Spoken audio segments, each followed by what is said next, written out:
When love is confronted with a thirst for luxury, trust is put to the test. Dave and Molly Jacobs seemed like a happy couple until ambition and secrets destroyed their union. Caught in a maelstrom of deception and betrayal, Dave must decide what to do. 3 years had passed since we exchanged vows and became Mr. and Mrs. Dave and Molly Jacobs. If you were to inquire about our marriage, each of us might share a slightly different perspective on its current state. Molly would highlight the amazing intimacy we share, the strong friendship and love between us, and express that she couldn't imagine being married to anyone better. However, her main concern was our financial situation. She struggled to envision a future where we could afford the things she truly desired. Molly's upbringing was marked by poverty. Her family couldn't even manage an occasional nice meal out. All her clothes were either handmade by her mother or bought second-hand from thrift stores. She couldn't afford a bicycle as a child, miss out on movie outings, join after-school clubs, or spend weekends with friends. This constant financial strain left her feeling frustrated and envious of her peers who seemed to have everything they wanted. Molly vowed that one day she would possess all the good things in life and never lack for anything. In her senior year of high school, she met me, Steady Dave. I came from a family with financial means. We lived in a pleasant neighborhood, owned nice cars, and I always dressed casually in quality clothing. Despite these advantages, Molly sensed that I wasn't focused on money based on her observations and my demeanor. I reassured her that I didn't notice her second-hand clothes and told her she was the most beautiful and elegant girl in school. Looking back, I realized she had doubts about whether I could help lift her out of poverty. However, over time, those concerns faded because she fell in love with my personality, admired my looks and strength, and cherished our intimate moments together. She was amazed at how well we connected and how much joy and closeness we experienced together. I also took great pleasure in making her feel cherished and happy, spending time ensuring she felt valued and fulfilled. I couldn't get enough of our special moments together. Despite her concerns about our financial future and aspirations for an upscale lifestyle, she fell in love with me and accepted my marriage proposal, which I made on one knee the day we both completed our associate degrees at the local community college. Molly eventually earned a certificate in paralegal studies, which she believed would provide a stable and reliable income. While it wasn't a path to wealth, it allowed her to afford nice clothing, enjoy outings at clubs and bars, and dine at good restaurants occasionally. I chose a career as a physical therapist, focusing on massage and occupational therapy techniques to assist individuals with muscle pain or those recovering from surgery or injury. While it wasn't going to make me wealthy, I enjoyed working with people and found satisfaction in helping them overcome challenges and improve their well-being. Additionally, I preferred not to work a desk job, which I found quite monotonous. I understood that this career path wouldn't lead to wealth and knew that Molly was sometimes frustrated by our inability to achieve the affluent suburban lifestyle she dreamed of. However, I valued our current life, appreciated our connection, and loved spending time together, no matter the activity. I also knew something Molly didn't. My grandparents had accumulated significant wealth, and after they passed, they left my parents $15 million in a trust, which would eventually pass to me after my parents. My father passed away 2 years ago from a heart attack, and my mother has faced challenges since then. The past few years have been difficult, but she continues to hold his memory close and misses him deeply. My mother had no interest in the trust fund. In fact, both she and I believed that the money could be detrimental to our lives. My parents shared a deep bond and enjoyed life together until my grandparents passed away, leaving my father the inheritance. This completely transformed him, and not in a positive way. He left his job, began drinking and partying, purchased fast cars, and squandered large amounts of money on gambling and party prohibited substances like prohibited substances. I suspect he may have also hired E.S. Orts, but I never confirmed this or discussed it with my mother. His new way of living began to ruin their marriage and take a toll on his health. Within 2 years, his excessive drinking and partying led to severe health issues, culminating in a fatal heart attack at a Las Vegas casino. Both my mother and I witnessed how the money ruined his life, and neither of us wanted to embrace a life filled with luxury and temptation. We simply wished to maintain our lives as a happy family, as they were before my father succumbed to the temptations that limitless wealth can bring.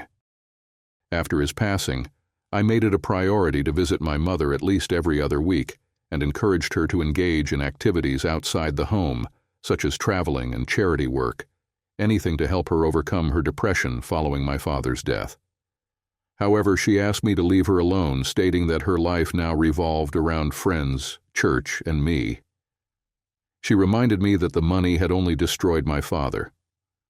I chose not to inform Molly about the trust fund because she was highly motivated by money and possessions.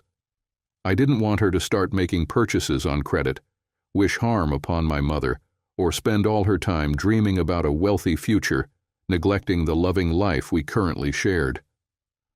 Moreover, I hoped that many years would pass before my mother passed away, so there was no reason to raise Molly's expectations about having substantial money.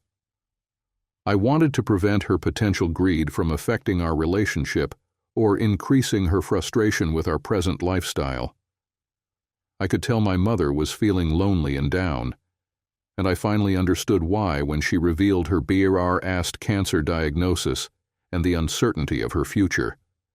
However, she significantly minimized the seriousness of her condition, leaving me largely unaware of the potential consequences. She chose not to inform me that her time might be limited, because she didn't want me to prioritize her needs while I was just starting my own life with what she affectionately called my pretty young wife. Additionally, Mom believed that the doctors couldn't provide a definitive prognosis and assumed she might live for several more years. The medical team thought they had successfully managed the cancer with a lumpectomy and radiation without suggesting that her life was in immediate danger. Nevertheless, one doctor did mention that a few of her lymph nodes were cancerous, advising her to stay alert for any changes in her health or the appearance of new lumps. As Molly and I approached our 5th wedding anniversary, I felt genuinely happy and satisfied with our life together. Molly loved me deeply and was content with our daily life, driven by her desire for stability and financial security. She often spoke about her dream of one day not having to worry about work or finances, finally being able to enjoy the comforts she had wished for since her youth. Molly was dedicated to her career, always striving for advancement, promotions, and better opportunities. She worked at a prestigious law firm known for its expertise in family law, divorce, real estate, and tax matters. The firm's principal owner, J. Sutter, a 51-year-old man who had spent 25 years building the practice into the region's highest-grossing firm, had focused solely on his career, forgoing marriage and a family. When Sutter's personal assistant announced their retirement, he opened the position to internal candidates, offering paralegals the first chance before considering external applications. Molly was in the final stage of her 3rd interview and shared her enthusiasm with me.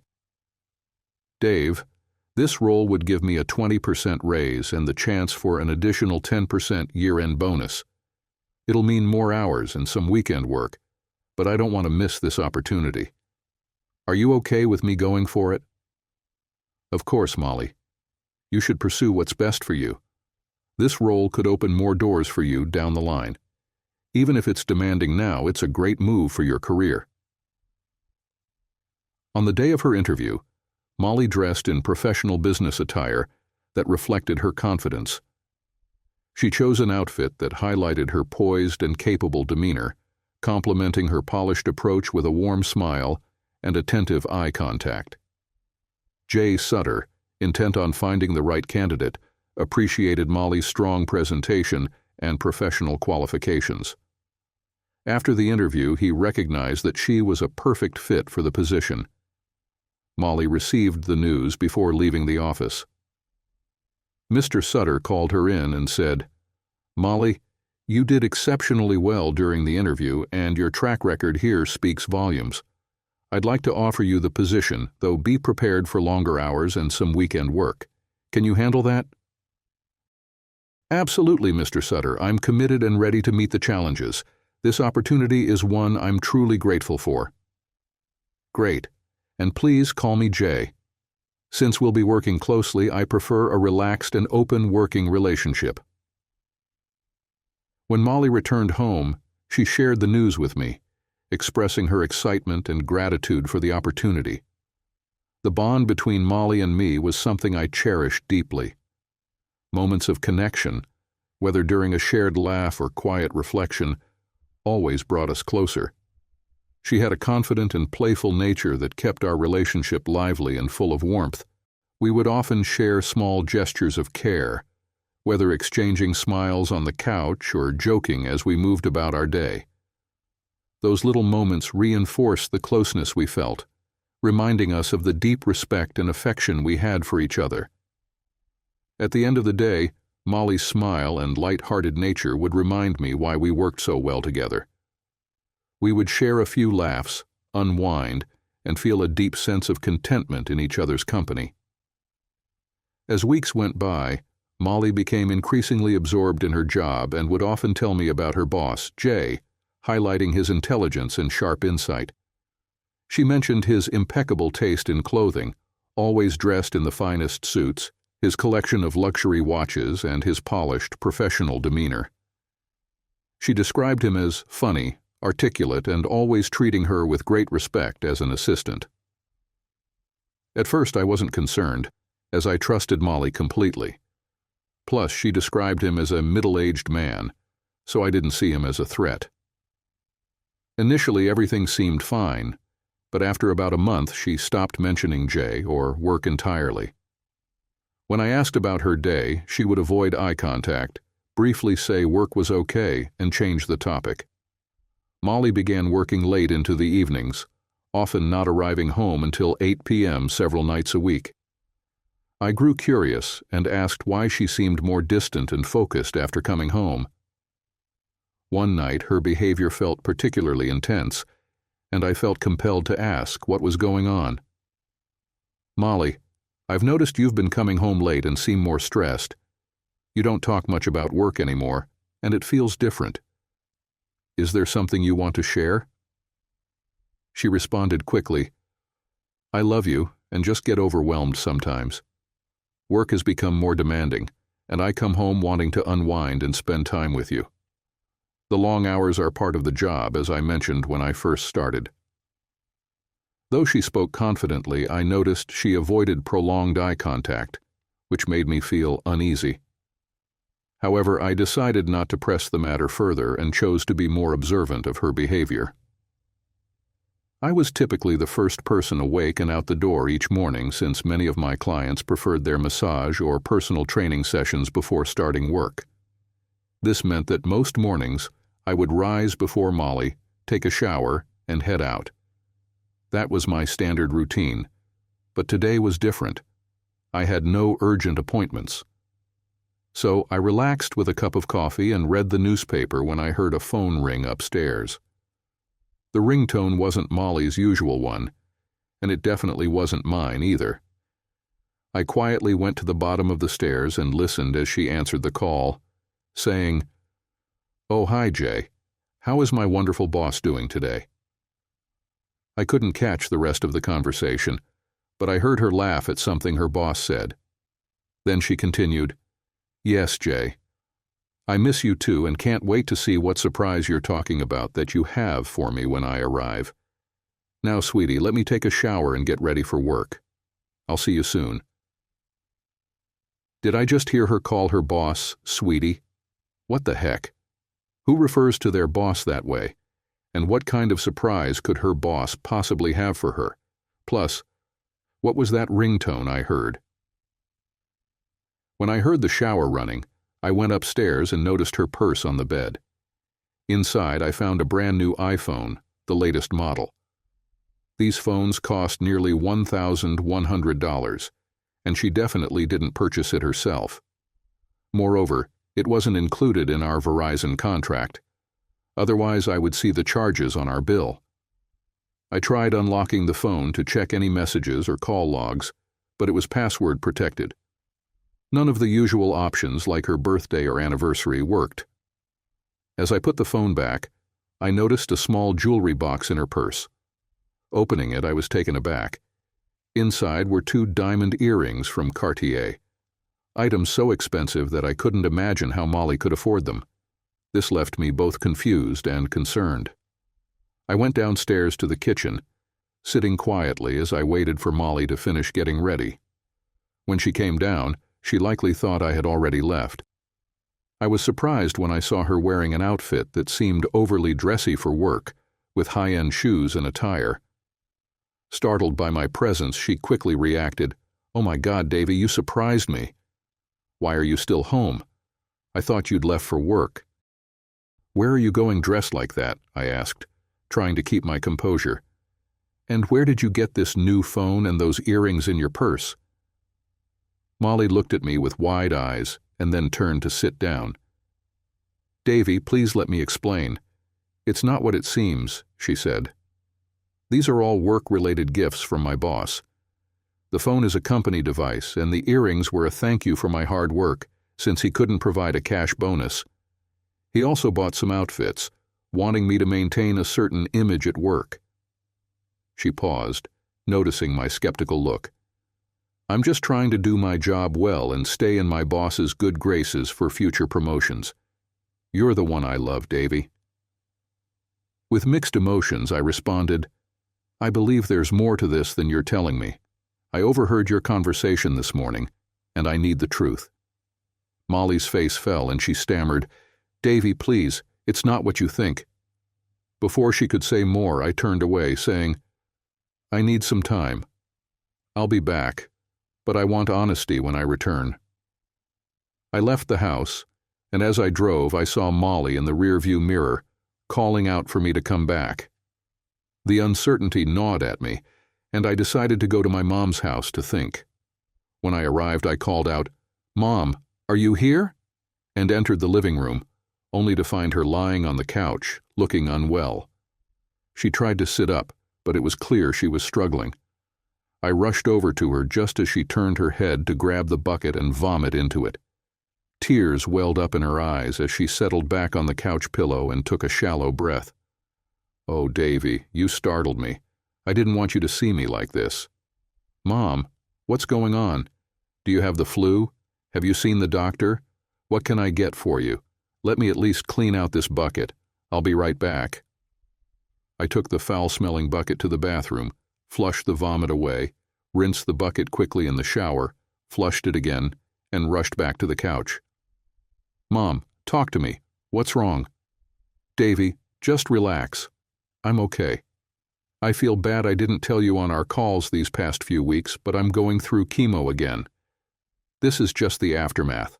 I have chemo every Monday, and this is how I feel Tuesday through Thursday. So no, I'm not sick, other than the cancer. It's back, and they're trying to fight it again." "Oh no, damn it. What's the doctor saying, Mom?" "Well, Davy, he's not saying much, but reading between the lines, he's not very optimistic. I'm going to really try to pin him down next week at my appointment, because if this chemo isn't going to work, I don't want to keep going through it. If my time is running out, I want to spend it feeling good enough to get outside, do some gardening, see friends, not lying on the couch, vomiting." "Oh, damn it, Mom. I'm so sorry. You've got to beat this, Mom. I can't lose you. What can I do to help? When's the next appointment? I'll go with you. Davy, you've got your own life now. Don't spend all your time worrying about me. You have a beautiful young wife and a career to focus on. I'll be fine. Mom, you're an important part of my life. Being with you and helping you is part of my life. Besides, I'm not so sure about my beautiful young wife being really mine." I caught her with over $10,000 worth of gifts and presents she's gotten from her boss recently. She tells me nothing's going on, that he's just giving her bonuses and material things to reward her for her good work and late hours, but I don't buy it. I think she's lying to me, and I need to get to the bottom of what's really happening. I walked out on her in a mad rage this morning and drove straight to see you. No, Davy, I can't believe that. She loves you more than any woman loves a man. I just can't believe she would ever cheat on you. Mom, Molly loves and craves material things. She's always been poor, grew up poor, and has always resented not having the good things in life. I think she's convinced herself that to be truly happy, you need money and to surround yourself with the best clothes, jewelry, house, and car. Well, we know how well that worked out for Dad.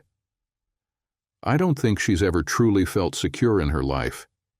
Maybe it has to do with her self-esteem or the anxiety from growing up the way she did. But I fear that she values material things more than anything else.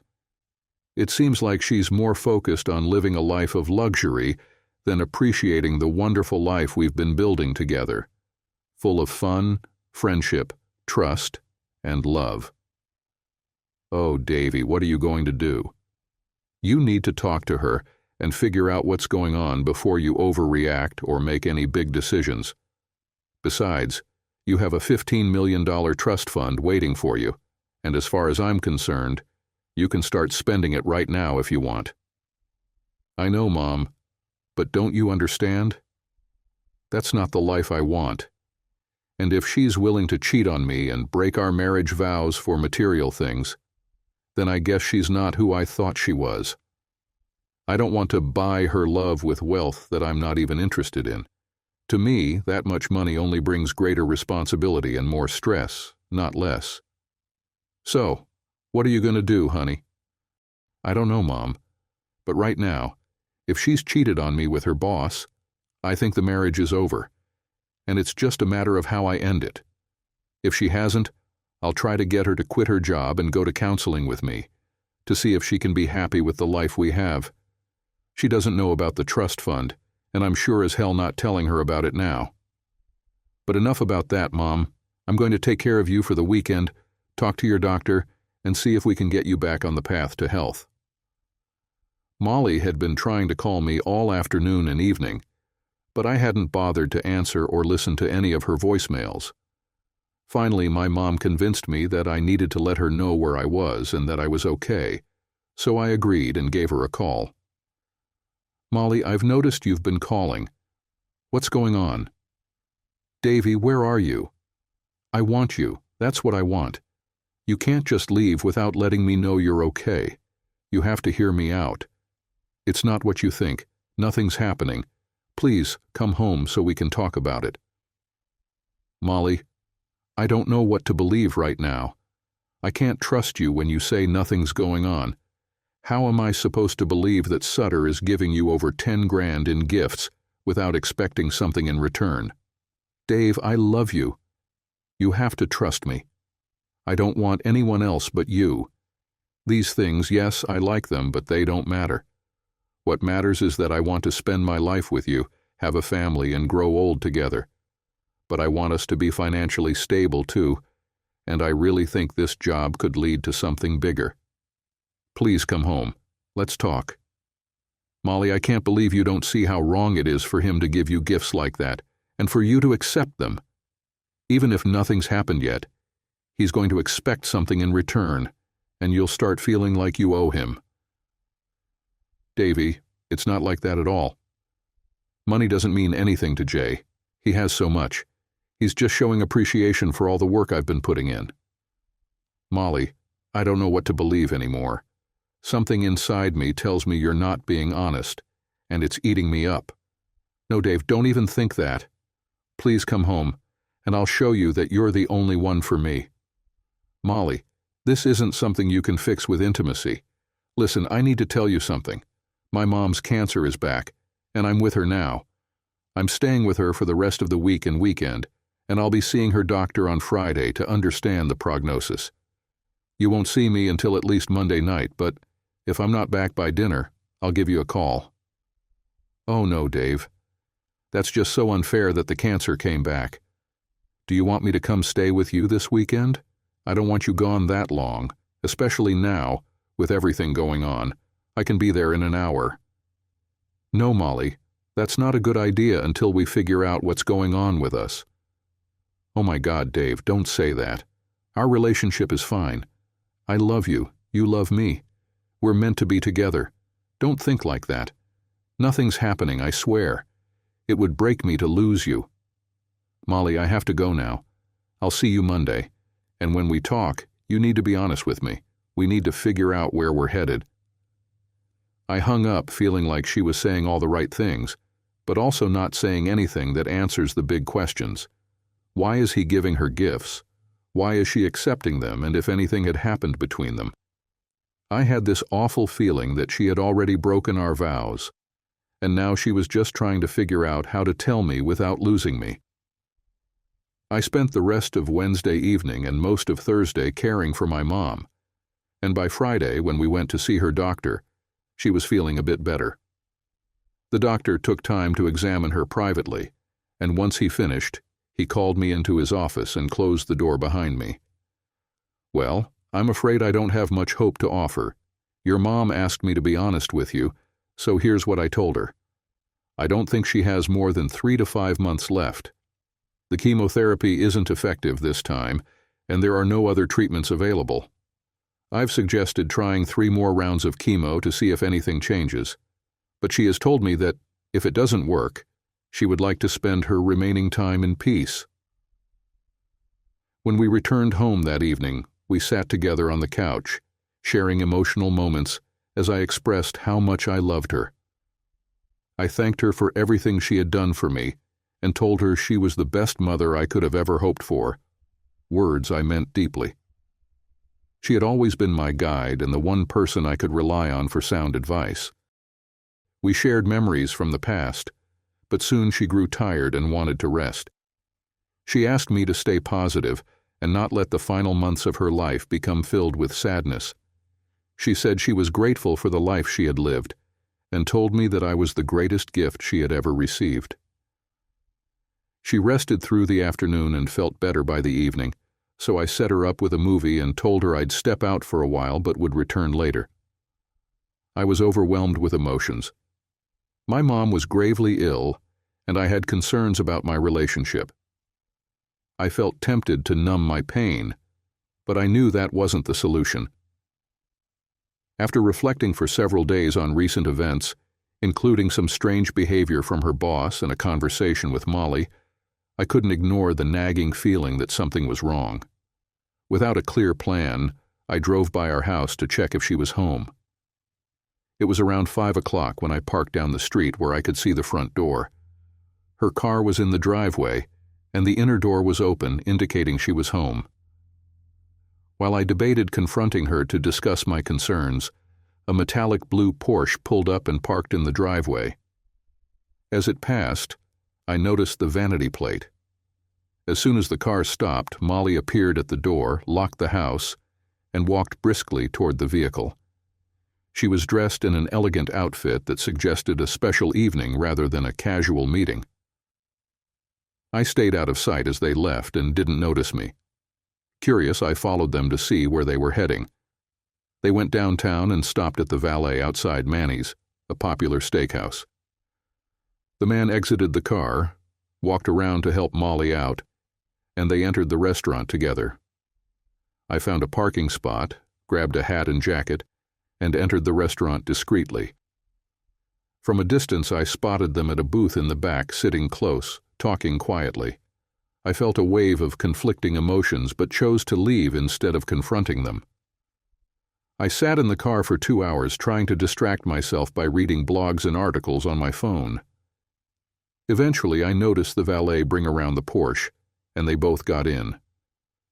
I wished that would be the end of it, but I had my doubts as I followed them down the street. My heart sank when they pulled into the Hilton, used the valet service again, and he walked over to her side. He helped her out of the car, and they embraced. That was all I needed to know that our marriage was truly over. There was no way she could convince me otherwise, and deep down I didn't need to see any more to understand what was happening. I felt a wave of anger, heartbreak, and confusion as I slowly drove back to my mom's house. When I pulled into the driveway, I sat there, trying to figure out my next steps. Divorce seemed inevitable, but she worked for the top divorce firm in the area, and I knew the odds were against me in any legal fight. We didn't have much. Our house was small, with little equity, and our savings were limited. Although I earned more than she did, it wasn't by a large margin, so alimony wouldn't be a significant issue.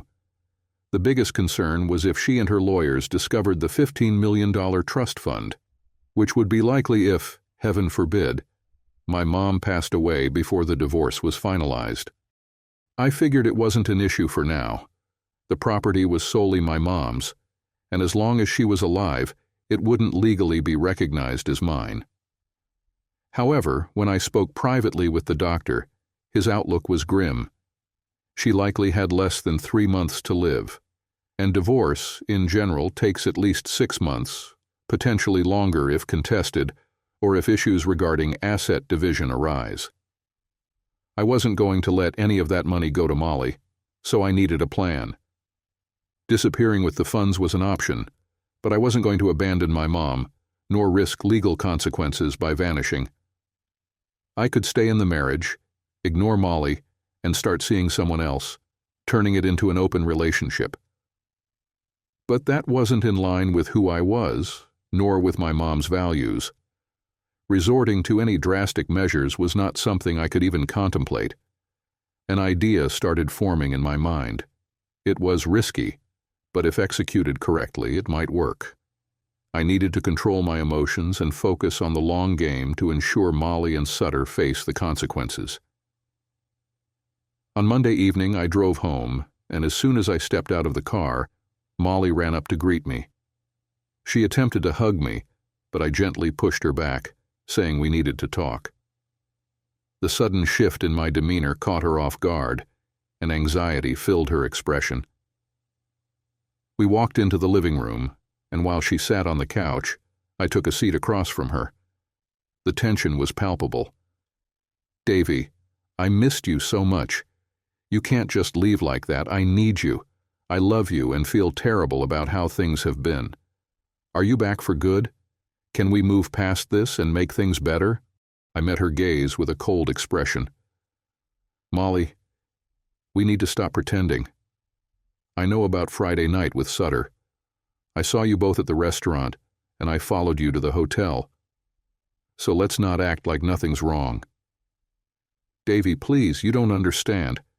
I don't love him. I love you. We can't end this." "Then why would you do this? Tell me why." Molly's eyes dropped as she hesitated. "Okay, the truth is, I got caught up in the attention and the gifts. I know it sounds shallow, but the dinners, the luxury, everything just swept me up. But it was never about love, Davy. It was always just the lifestyle." Her words trailed off, and silence filled the room. I sighed, knowing this was a turning point. "Molly, now that everything is out in the open, we need to decide what happens next. Are you willing to make changes, seek help, and rebuild trust?" Molly's face showed a mixture of fear and realization. "I don't want to lose you, but I'm scared of giving everything up. Is there any way we can work this out?" "Molly, what is going on? How could you ask me that? You expect me to just stand by while you continue this, and I'm supposed to accept being second place?" "Davy, no, you won't be second. When I'm with him, it means nothing emotionally. There's no love or excitement. It's just about the material things he provides. But the love, the real partnership, and the connection are always with you. So, Molly, are you suggesting some sort of arrangement where you see him for his resources, and we continue our life as though nothing has changed?" "No, Davy. The idea of you with someone else is something I couldn't handle. I know this may sound selfish, but I don't want an open relationship. I just want to maintain the comfort he provides, but my heart belongs to you. Eventually, This will be over, and I'll be yours completely. Molly, this situation has really hurt our marriage. How can you expect me to move past it? I'm so angry I can't even stay here right now. But we will talk more about this later. I'm going to stay with my mom for a few days, and we'll discuss this when I get back on Wednesday. By the way, are you taking precautions? Yes, Davy. I'm careful, always. I might see you Wednesday, Molly. I walked out, leaving Molly in tears as I closed the door behind me. Davy, please wait. Can we try to be close now? I need you. Molly, we need to figure out where we stand before we make things more complicated. Right now, I'm too upset even to be near you. With that, I left, knowing this was the start of something bigger. By Wednesday, if nothing changed, I knew our relationship might not survive, and a split could be inevitable. I felt betrayed, hurt, and disgusted by the situation and her choices. It seemed she valued the material benefits over our real connection. But I knew I couldn't just ignore everything and pretend it never happened. The thought crossed my mind to confront Jay Sutter directly, but I realized there was little point. Molly's choices had already strained my respect and affection for her, making the future uncertain. Now I had to focus on what came next, how to end things cleanly if it came to that. I'd looked up divorce options and understood it could be complicated and financially draining. I also knew that if it came to that, Molly might resist, delaying the process. I'd learned amicable divorces could sometimes be finalized in as little as 3 months if both parties cooperated. This was central to my planning. The following days, I balanced working to earn some money and spending time with my mom, cherishing moments together and reminiscing about the past. We shared stories, laughter, and memories, reminding me of what truly mattered. When Wednesday came, I returned home for a conversation with Molly. She was dressed in a robe, and it looked like she had just returned from work. I asked if it was a good time to talk, and she said, "Any time with you is good, Dave. I've missed you, and I hate how things are between us. We need to make things right." Well, Molly, how do you propose we do that? Davy, I want you to come back home, to be with me as we were before. I want us to reconnect and rebuild our relationship. That's nice, Molly, but what about the situation with Sutter? Oh, Davy, if only we could move past that. Let me handle that part of my life, and I'll come home to you, devoted and loving as ever. Can you love me enough to accept that? I promise I'll make it up to you. Inside, I felt conflicted. Who was this woman, and what had happened to the person I married? But maintaining a calm approach, I said, Molly, listen carefully. Here's my perspective. I think we're at a turning point. You seem to want a life full of luxury, the gifts, the clothes, the comforts that come with someone like Sutter. But to keep that, you're choosing to be with him, and as long as we're married, that's something I can't accept. So, I can't agree to what you're asking. That leaves us with a few paths. We could redefine our relationship with an understanding that we're open, and I could seek out my own connections, but we'd still remain partners and spend time together. No, Davy, I can't handle the thought of you with someone else. Then the only other option is a separation. Oh no, Dave, I can't bear that. Please don't even bring it up. Well, Molly, if we pursue a divorce, especially under these circumstances, it would be difficult. We'd face financial losses, spend our savings on lawyers. It would be emotionally and financially draining. We might end up resenting each other. Please, Davy, let's not go down that road. We need to find another way.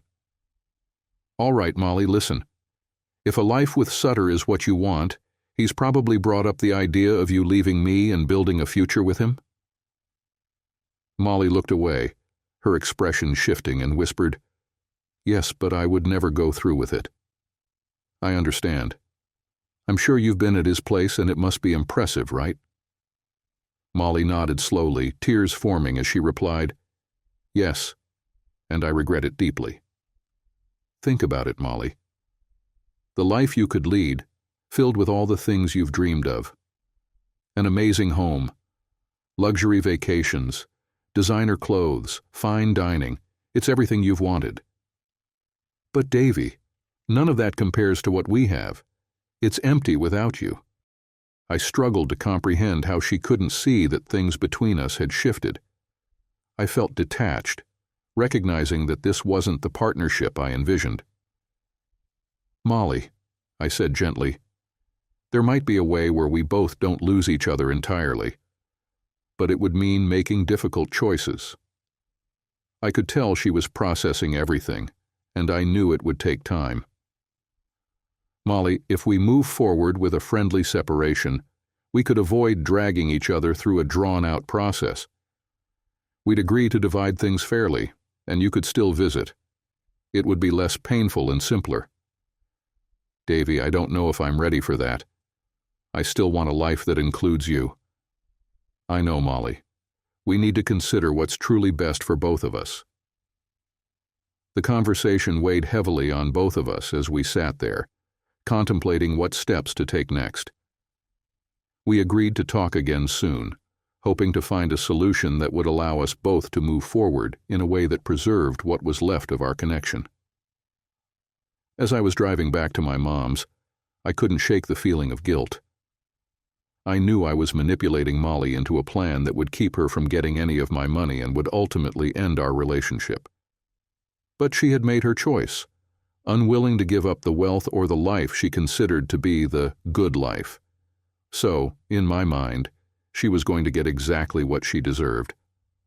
Mom had been stable for the past week or two, and she agreed to continue with a few more rounds of chemotherapy to see if there would be any positive effects. She loved having me around, and I did my best to keep our conversations light and positive, avoiding discussions about her health. I took her out for drives, and we visited some of the parks she used to take me to when I was a kid. We'd sit on the park bench, watching the kids play, climb, and wrestle, and Mom would drift off into a relaxed, almost trance-like state, reminiscing about the days when I was young, playing on the swings and slides. At one point, Mom brought up leaving some money for Molly. I don't think she fully understood that. Even though Molly was cheating, she would still get half of all our assets in a typical divorce. But I didn't want to get into that with her, so I simply told her I'd go along with whatever she decided. We agreed that she could leave Molly $10,000, and that Molly would be invited to the reading of the will when the time came. The next evening I went to see Molly and asked if she had made a decision. She hesitated for a while before finally saying that she just wanted things to stay the same. I stood up, grabbed my coat and keys, and said, "Well, Molly, that doesn't work for me, so I guess I'll get myself a lawyer and start divorce proceedings. I'll have my lawyer contact Sutter. I assume you're going to use him." "God, no, Dave, what are you saying? Is this really it for us?" "No, babe, I can't let that happen." "Molly, we've been through this, and there's only one way forward for us, so please, decide what you want to do." "Okay, damn it, Dave. If that's the only way to keep you and still get what Sutter gives me, then I guess it'll be divorce number 2. I don't like it, but you'd better make it up to me often, multiple times if you catch my drift." With that, I gently carried her upstairs to the bedroom. We shared an intimate and tender moment that strengthened our connection. "Oh my God, Davy, that was amazing. Can you stay the night?" "Yes, Molly, I'll stay, and we can enjoy each other's company again tomorrow morning." As we relaxed and held each other, I brought up something I had been considering. "Molly, I've been thinking about how we can work with Sutter to represent us both and help finalize an amicable divorce. I also thought about how you'd feel if you decided to leave me for him. We need to convince him that I'm willing to move on and that he can facilitate this." "What are you suggesting, Dave?" she asked. "I think capturing some evidence of your time with him might be necessary to encourage him to represent us. I could set up a camera in the house, and when he comes over, you could invite him upstairs for a brief moment. Then we can use that to show that I knew and was prepared to address it. Then I can confront him with the recording and make it clear that if he doesn't assist us, I could make it public. It's a way to motivate him to help us finalize things quickly and smoothly. "Oh, Davy, I don't want you to see that. Won't it hurt you?" "It would be difficult, Molly, but this is about finding closure and moving forward. The idea is to let him know we're serious about this and that he has a role to play in resolving it."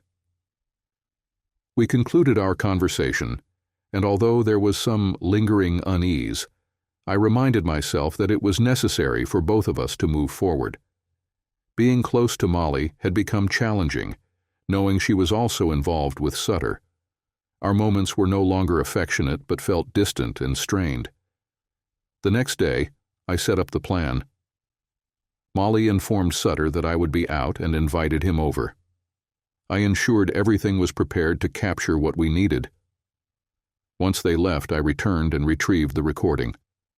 Reviewing the footage, it confirmed what I had suspected. Sutter's interactions were brief and impersonal. Molly's expressions revealed more than words could, showing frustration and detachment. It was clear this arrangement was not sustainable for her. The following morning, I discussed the next steps with Molly. "It's time to put the plan into action. Let Sutter know that I've discovered the situation and explain that I'm prepared for a straightforward resolution. Keep it simple and let me handle the rest." "Davy, can't we just avoid this? I don't want to ruin everything." "Molly, this is about moving on with our lives. We need closure, and this is the only way forward unless you want me to leave completely." "Fine, I'll talk to him and follow your plan," she agreed reluctantly. Later, Molly called to tell me how it went. "Dave, he was really nervous. He's worried about how this might impact him professionally and personally." "That's understandable, and now he'll have an incentive to help us finalize everything quickly," I said. We were one step closer to finding closure and setting the path for a new beginning. I arranged a meeting with Sutter, pretending to be a potential client under a fake name, and made sure Molly wasn't in the office at 4:30 on the day I planned to confront him. She agreed, and someone else escorted me into his office, introducing me as Mr. Jones. Sutter stood up with a broad smile, and I had to hold back my anger. Though I could have confronted him physically, I reminded myself to stick to the plan. I ignored his handshake and said, "Mr. Sutter, thanks for meeting me. My real name is Dave Jacobs, and my wife is Molly Jacobs, your personal assistant." My tone was cold, and he looked stunned and uneasy, retreating behind his desk. "Mr. Jacobs, don't think about getting physical. It won't end well for you. I'm sorry for what happened. I never intended for Molly and me to fall for each other. It just happened. We realized we couldn't stay apart." I interrupted, "Sutter, Molly has chosen you and I'm willing to let go, but I need your help." I handed him a USB stick. "This contains evidence of you and Molly at my home." I laid out my terms calmly. There are two paths. We can contest the divorce and let it turn ugly, which will cost everyone dearly. Or we handle it quietly, with you representing us in an uncontested divorce. You won't charge us, and we split our minimal savings. I keep the house, which has almost no equity. Draft it, make it official, and we're done in 3 months. Sutter paused before agreeing. "I'll need to check with Molly, but if she agrees, we have a deal. Send me the asset list, and I'll prepare the documents." I stood, suppressing my emotions. "I'm counting on you to follow through." At home, I updated Molly on the situation. She looked worn out. "Dave, I'm so confused," she said. "Sutter expects me to stay with him, but I'm not ready for that." I suggested, "Tell Sutter you'll wait until the divorce is final. Say I've moved in with my mom, which isn't far from the truth. I need to be there for her." Back at my mom's, she sat on the couch, looking frail but relieved to be done with chemo. She spoke about her funeral plans and I had to step away to hold back tears. The following months were difficult. Molly insisted I come over, but each visit reminded me of her growing relationship with Sutter.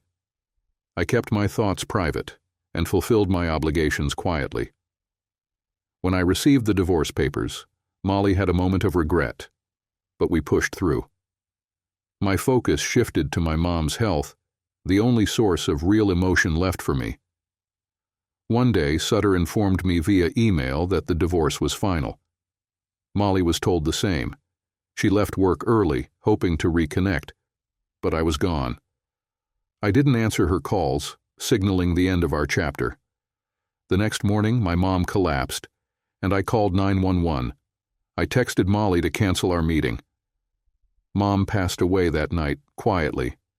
I was there, holding her hand as she took her last breath.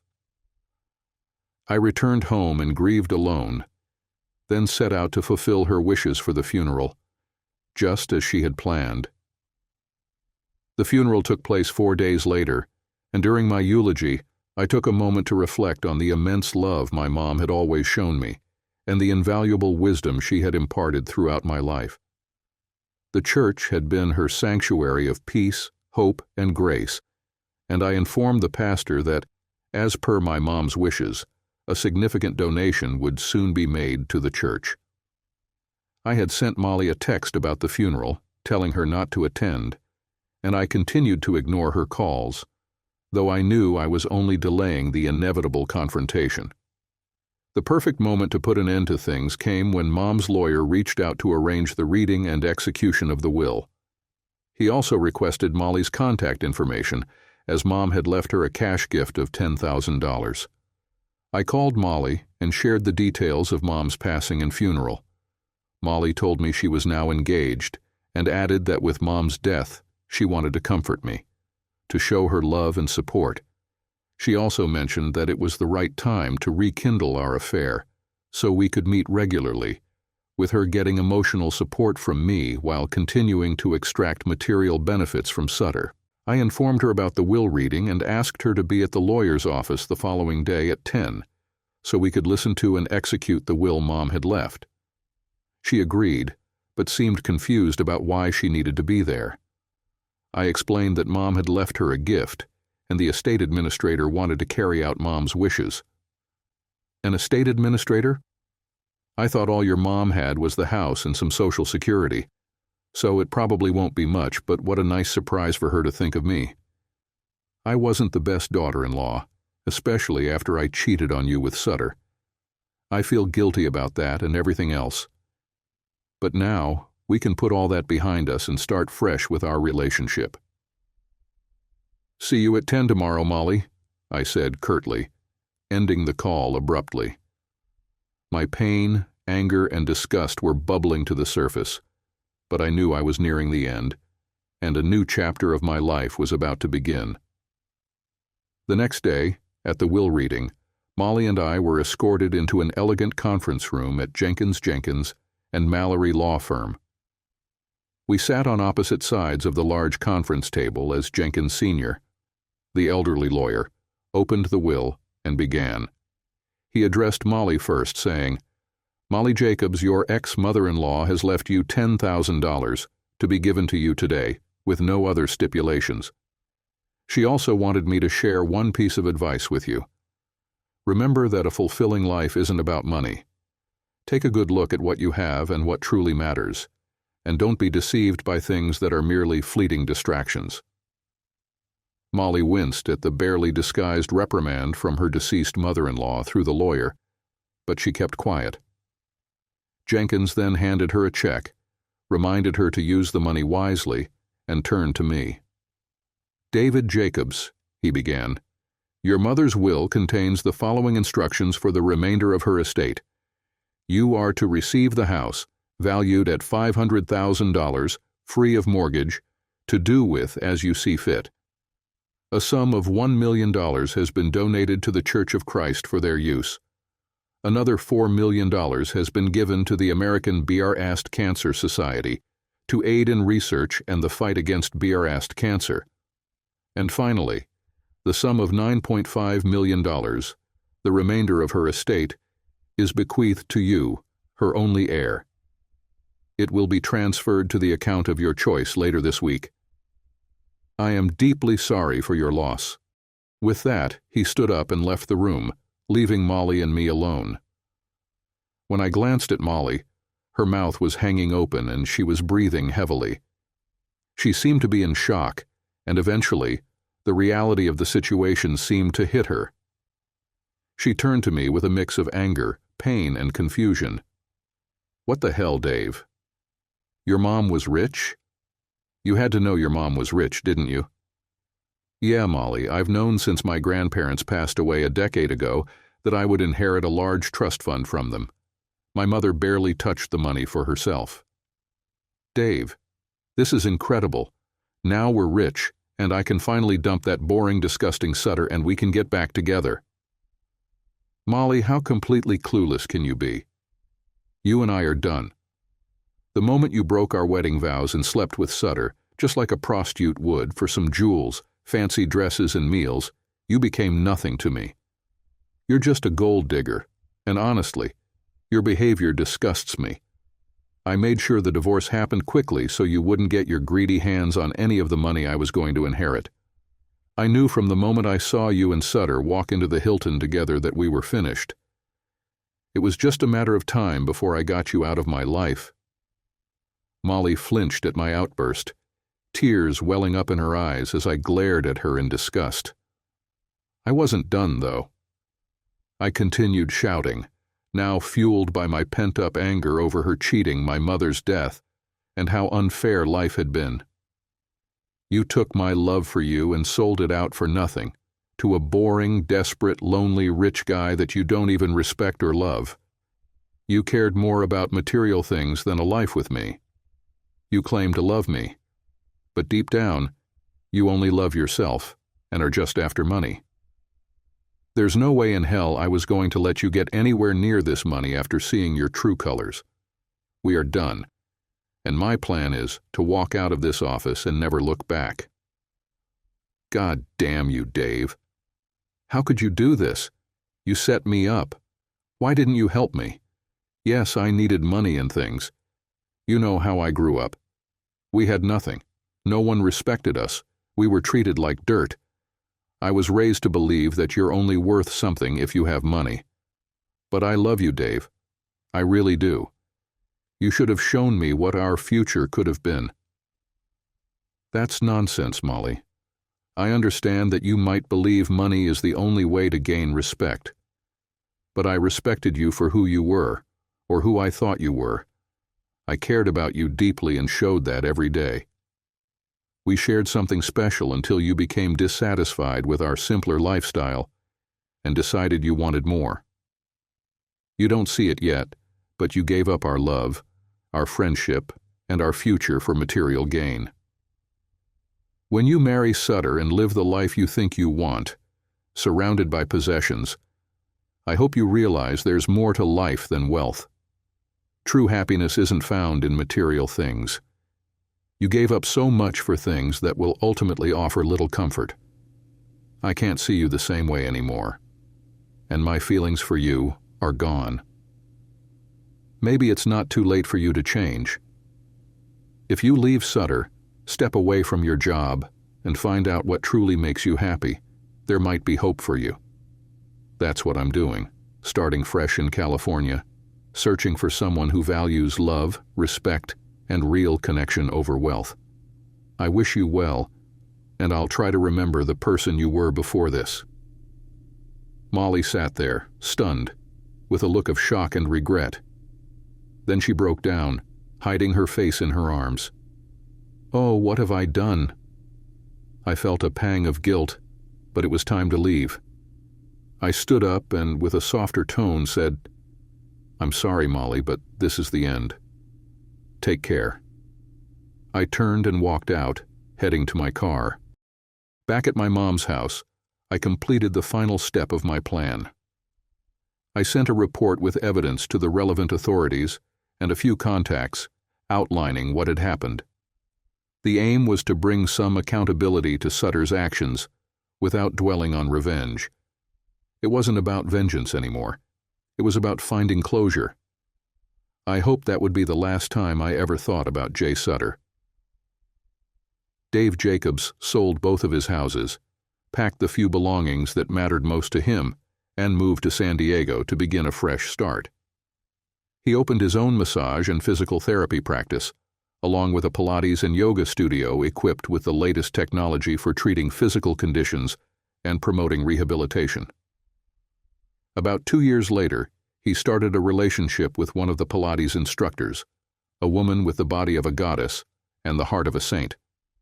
Their bond blossomed into true love and devotion, and they decided to marry and share their lives forever. Over the next few years, they had a son and a daughter, and made the most of their time together as a family, cherishing the simple pleasures of life, surfing, biking, hiking, camping, and showing love and respect for one another. Dave discovered the depth of real love for the first time, now that he had a family to care for. Jay Sutter didn't lose his license, but he did lose several employees and the respect and friendships of his peers and contacts. He became a bit of a running joke. The Inquirer ran a story about him, and he endured months of embarrassment and harassment before it eventually died down. However, the story would resurface whenever someone Googled him or his firm. His law practice and client bookings took a significant hit from the negative fallout, and within 2 years, his firm had dropped out of the top 25 in the region. Molly and Sutter got married, but Jay was clever enough to make Molly sign a prenuptial agreement beforehand. The agreement stated that if either party was unfaithful, the marriage would be annulled and each person would keep whatever assets they had brought into the marriage. Molly was forced to quit her job, as the firm's employees had no respect for her, and she was treated like an outcast by her colleagues. She became a stay-at-home wife, bored out of her mind. The days were dull and the nights were even worse, as she had to endure intimacy with Sutter.